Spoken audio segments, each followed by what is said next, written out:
In the last video, we learned a little bit about Photopea.com or Photoshop. Similarly, has a toolbar.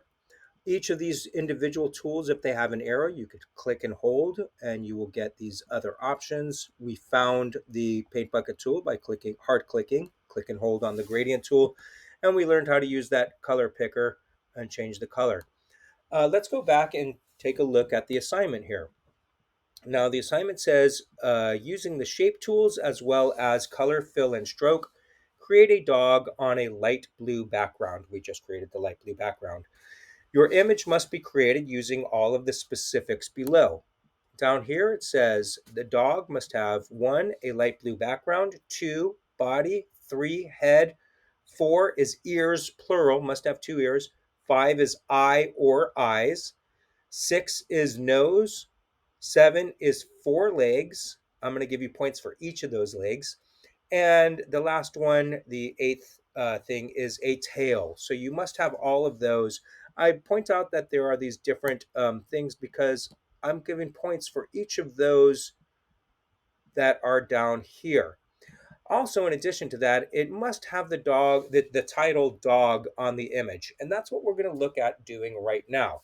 So go back to Photopea or, yeah, go back to Photopea and then move 3 tools below the paint bucket tool. 1, 2, 3. You'll see this big T, the type tool.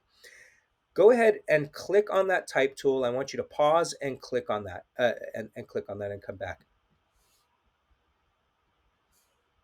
Okay, now this is the horizontal type tool in Photoshop. It'll say horizontal type tool. And the reason why I tell you that is because in both of them, they also have a vertical type tool. So horizontal meaning going from left to right or right to left. Across this way, it's going to type from left to right in English. And the vertical type tool will type from top to bottom. But we're going to do the type tool here, Photopea, or horizontal type tool in Photoshop. Notice when you click on a tool that same image, that T, pops up right below the word file, the drop-down menu file. Below that, it says the letter T. If I clicked on any of these tools, the lasso tool, you'll see the lasso, the eyedropper tool, the paint bucket right there. Whatever's here is going to be the tools options. There's a couple places you could find these, but this is a great place. I call this the option bar, the tool option bar. So for the type tool, the option, the first option here, click on that. You have different types of fonts. That's the different look of the letterings. So go ahead and choose something you like. I'm going to jump down and choose Action Man here. I don't care what you choose as long as it's large and readable. So let's find out how to make it large and readable. By the way, to the right of that, we have regular, italic, bold, italic, other options within that font. But next to that, it says size, how large it is. Here, they call it PX, which is pixels. In Photoshop, they call it points. Points are actually the size of fonts. And we'll talk more about points versus pixels later, but that's what the PX stands for, pixels. And it defaults to 24. I want you to notice that, don't do this yet, but 24 is rather small. So if I click here and I type dog, that's very, very small. I don't read that well. I want this big. So um, I'm going to delete that layer. How you delete a layer, by the way, when you create a new layer and you click somewhere, right now I have a type layer, you come over, this is the layers area. We'll talk more about layers later, but if you do have a problem, you create something, you don't want it, make sure it's highlighted. The background can't be deleted because it has a lock, but I could delete this layer right here by clicking on the trash can in the bottom right-hand corner. Again, you don't have to do that right now. What you need to do in the second is click on the type tool, choose Action Man, and then come over to size, click on that down arrow, and there's a slider here. You'll notice the numbers move up and down. Pull it all the way to the right where it says 150 px. Now you could type in any number right there. So I could type in 72, or I could type in 150, or you could use the slider.